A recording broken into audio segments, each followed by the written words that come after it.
5 seconds to go.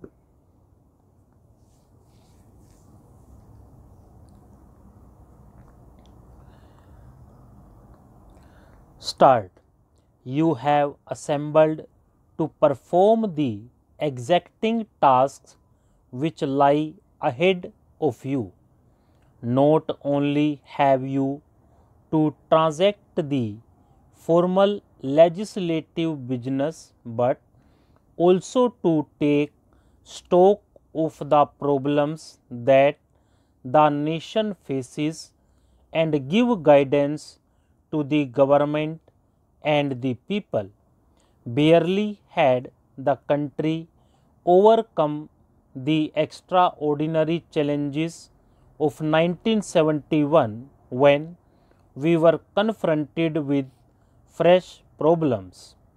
The after effects of the influx of refugees and the war were aggravated by drought in several parts of the country.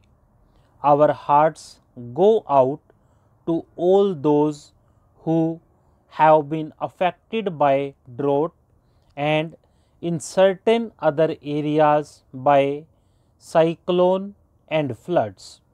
Works on a large scale were undertaken in all affected areas to provide employment and relief.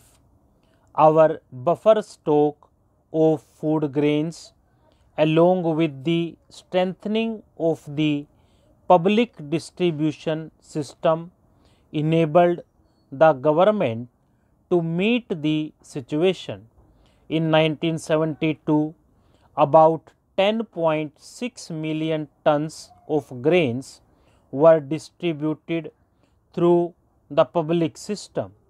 Invariably, the drought led to a fall in food production, particularly in the areas of rain-fed cultivation, and this in turn influenced prices, which have registered a sharp, remarkable increase since May last year. This has been a matter of grave concern to my government. In addition to strengthening the public distribution system as mentioned above, an emergency program was launched to increase Rabi and summer food grains production to offset the loss of Kharif output. We expect a good Rabi crop this year. Nonetheless, we must husband all available food resources and avoid waste. Prices of food articles can be brought under check and the interests of the common people safeguarded by taking over the surplus of wheat and rice, by eliminating wholesale traders, and by organizing distribution of food grains, especially to scarcity areas and the vulnerable section of the population. The wholesale trade in wheat will be taken over from the coming wheat marketing season. This will be followed by the takeover or wholesale trade in rice. The success of this program calls for the wholehearted cooperation of surplus as well as deficit states. The emphasis on credit policy continues to be one of restraint, consistent with the need to maximize production, meet priorities, and attend to hitherto neglected sectors.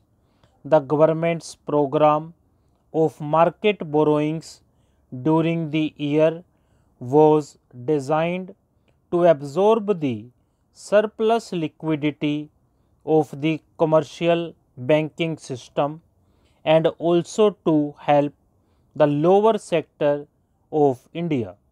The relatively sluggish rate of growth of industrial production in 1970 and 1971 gave place upward trend in 1972. Industrial production increased by over 7% during the year. It would have been still higher but for the shortage of power in most parts of the country. Government is taking short-term and long-term measures to improve the generation, transmission and distribution of power. Government has recently clarified its industrial licensing policy of curbing monopolies and the concentration of economic power consistent with the objectives and the priorities of production during the fifth five-year plan. Several measures which should stimulate investment on a wide front have been announced. The larger number of applications and approvals for licenses, capital goods, finance from industrial financing institutions, registration of companies and capital issues all indicate a gathering and tempo of industrial activity. Government is also laying emphasis on the active implementation of industrial licenses already granted and is devising practical measures to increase the pace of implementation. Government has devoted attention to the problems of textile and engineering units which have been lying closed or are facing serious difficulties due to mismanagement and failure to reinvest surpluses and to modernize the plants. The management of a number of these units has been taken over this year in order to revive production and ensure continuous employment. With the restoration of law and order in West Bengal, industrial recovery is gaining momentum under a new economic program. In our steady march towards socialism, an increasingly wide segment of economic activity has been brought under public ownership and management.